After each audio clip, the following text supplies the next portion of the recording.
राष्ट्रवादी शरदचंद्र पवार पक्षाचे प्रदेशाध्यक्ष आमदार जयंत पाटील यांच्यावर टीका करणाऱ्या आमदार गोपीचंद पडळकर यांच्या निषेधार्थ सांगलीत राष्ट्रवादी शरदचंद्र पवार पक्षाच्या वतीने आंदोलन करण्यात आले।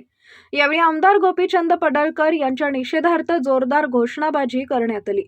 आमदार जयंत पाटील यांच्यावर टीका करून स्वतःला प्रसिद्धी मिळवण्याच्या नादात आमदार गोपीचंद पडळकर हे आपली पात्रता सोडत आहेत अशी टीका करून राष्ट्रवादी महिला जिल्हाध्यक्ष सुषमा जाधव पुढे म्हणाल्या, यापुढे गोपीचंद पडळकर यांनी वादग्रस्त टीका केली तर राष्ट्रवादीच्या महिला पदाधिकारी आमदार गोपीचंद पडळकर यांच्या तोंडाला काळे फासतील असा इशाराही महिला जिल्हाध्यक्ष सुषमा जाधव यांनी दिलाय।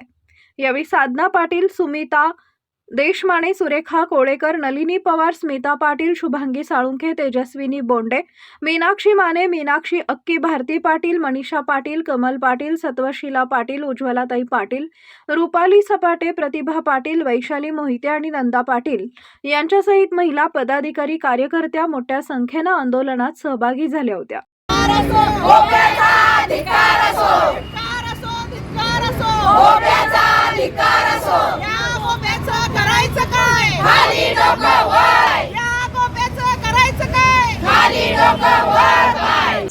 आज या ठिकाणी माझ्या सांगली जिल्हा महिला राष्ट्रवादीच्या सांगलीच्या 10 तालुक्यातून महिला अगदी जत पासून शिराळ्यापर्यंत सर्व महिला भगिनी या ठिकाणी उपस्थित आहेत। गेली अनेक वर्ष एका सुसंस्कृत राजकारणामध्ये आम्ही काम करतो। या जिल्ह्याचं भूषण वसंतदादा असतील, लोकनेते राजाराम बापू पाटील असतील, त्याच्यानंतर राजकारणातली दुसरी पिढी काम करू लागली। मदन भाऊ असतील, जयंतराव पाटील साहेब असतील, आराराबा असतील, पतंगराव कदम साहेब असतील, यांनी या जिल्ह्याच्या विकासामध्ये विशिष्ट योगदान दिलेलं आहे। आणि आता जे जतचे आमदार झालेले आहेत, जी काल या सांगलीमध्ये वसंतदादांच्या पदस्पर्शानं, लोकनेते राजाराम बापूंच्याच पदस्पर्शानं पावन झालेल्या या भूमीमध्ये राजकारण कसं असावं या जिल्ह्यानं महाराष्ट्राला शिकवलं। या भूमीमध्ये स्वतःच्या सत्कार समारंभामध्ये जी गरज ओतलेली आहे त्याचा या सर्व आम्ही महिला भगिनी या ठिकाणी तीव्र निषेध करतो। ज्यांची लायकी नाही त्यांना ज्या त्या भाषेत, आज आमचे सगळे प्रमुख मंडळी या ठिकाणी गप्प आहेत, याचा अर्थ त्यांना बोलता येत नाही असं अजिबात नाही। पण आम्ही एका सुसंस्कृत राजकारणाच्या विचारामध्ये, विचारधारेमध्ये काम करतो। मग ते जयंतराव पाटील साहेबांचे असतील, कदम साहेबांचे असतील, आराराबांचे असतील, हे सगळे विचार घेऊन काम करणारे आम्ही सर्व या ठिकाणी असलेली मंडळी आहोत।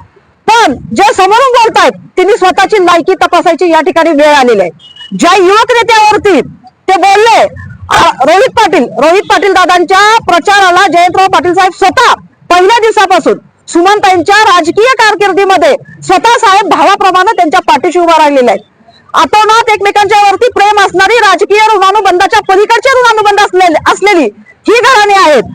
पण तुम्ही तुमची लायकी सोडताय। मी या ठिकाणी सांगू इच्छिते, आज प्रतीक दादा असतील, रोहित दादा असतील, विराज दादा असतील, वैभव दादा असतील, अशा अनेक विश्वजित कदम असतील, अगदी प्रतीक पाटलांच्या पासून मी सगळ्यांचं नाव घेईन की भविष्यातलं या सांगली जिल्ह्याचं राजकारण याच तरुणांच्या हातामध्ये जाणार आहे। कारण या जिल्ह्यातली मंडळी सुज्ञ आहे। तुमच्या सारख्या वाचाळ वीरांना त्या ठिकाणी राजकारणामध्ये संधी देणारी ही मंडळी नाही आहेत। तुम्ही अपघाताने आमदार झालेला आहात, ते फक्त लोक इथं येऊन जयंतराव पाटील साहेबांसारख्या नेत्यांना काहीतरी म्हणावं यासाठी नाही। इथून पुढे जयंतराव पाटील साहेबांच्या बद्दल ब्र जरी उच्चारला तर ही जी महिला संघटना आहे ही जशास तसं उत्तर त्यांना देईल। 5 वर्षापूर्वी मी सांगितलं होतं की यांच्या तोंडाला एकदा काळं डांबर फासलं पाहिजे, आणि मला वाटतं की आज वेळ आलेली आहे त्यांच्या तोंडाला डांबर फासायची। मी म्हटलं इथं निषेध करूया, पण या सगळ्या महिला भगिनी म्हणतात की एकदा त्यांच्या घरासमोर जाऊन तीव्र निषेध करूया।